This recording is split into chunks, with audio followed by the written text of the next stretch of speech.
J'étais sur le live d'une dame. Elle a l'habitude de faire les secrets de femmes. Elle donne les astuces de femmes au foyer, et tout, et tout, et tout. Et elle racontait une histoire dans son live qui m'a très touchée. Moi, je suis très sensible. Elle disait qu'une de ses clientes qui est mariée à un monsieur très riche et que le monsieur fait partie des cinq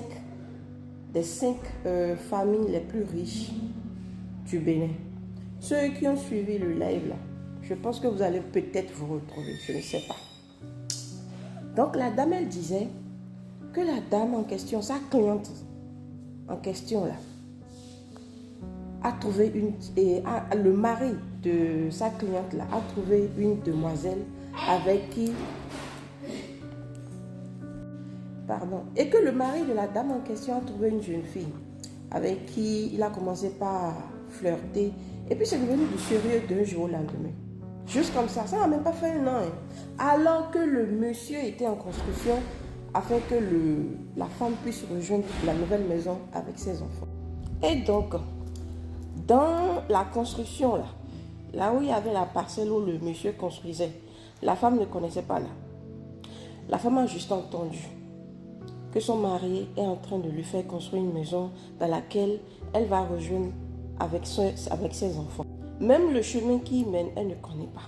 Écoutez bien l'histoire, même le chemin qui mène, là où ils sont en train de lui construire la maison, elle ne connaît pas. Mais le monsieur, le mari de la dame en question, a fait amener là-bas la tisa et lui montrer la nouvelle maison qu'il est en train de construire à sa femme et ses enfants. Et qu'est-ce qui s'est passé ensuite?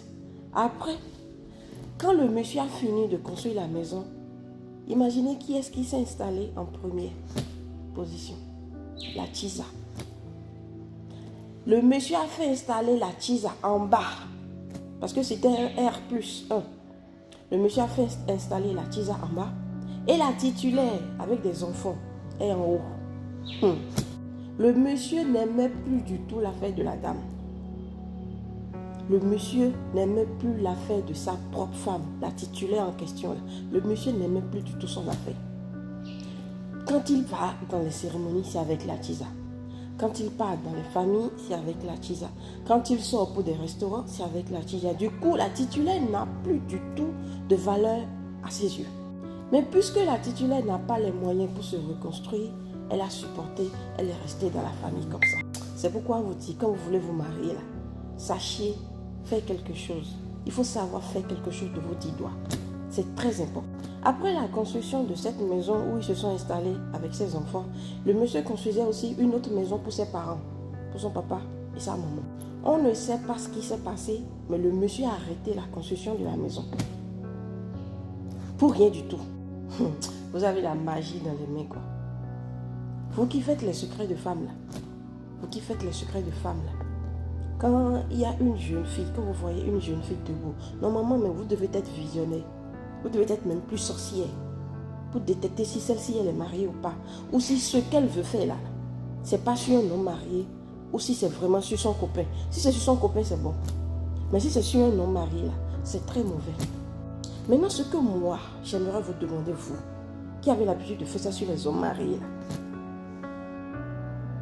Vous êtes sérieux? Est-ce que c'est bien ce que vous faites là? Vous prenez vos sous pour détruire le foyer d'autrui et pour s'accaparer de ce foyer-là maintenant. Et pour que ça ne soit que pour vous seul.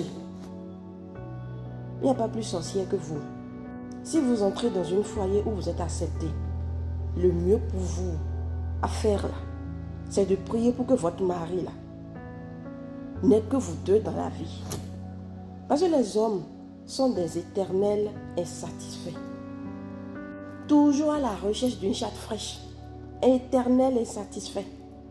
Au lieu que arriver chez votre féticheur là-bas, là, vous lui demandez de faire en sorte qu'il n'y ait que la femme et vous, qui soyez dans le couple, vous vous accaparez maintenant, vous dites au monsieur ou bien à la dame qui vous fait les astuces ou bien les miels ou je ne sais quoi, les ananas avec cadenas, je ne sais même pas quoi. Là. Il y en a tellement sur la toile que... Il y en a tellement sur la toile.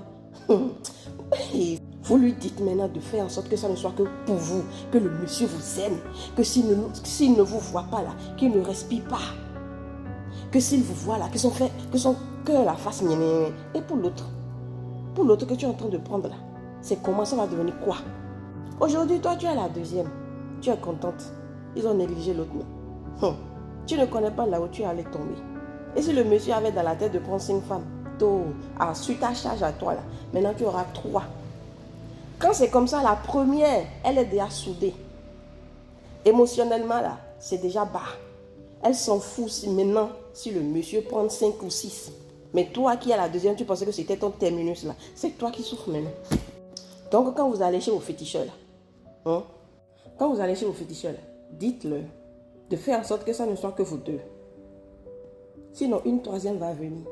Et si une troisième vient, 4e, 5e, peut-être toi qui es la deuxième là, mais là, tu n'auras même plus de goût. Parce que celle qui est le pilier même là, c'est la première.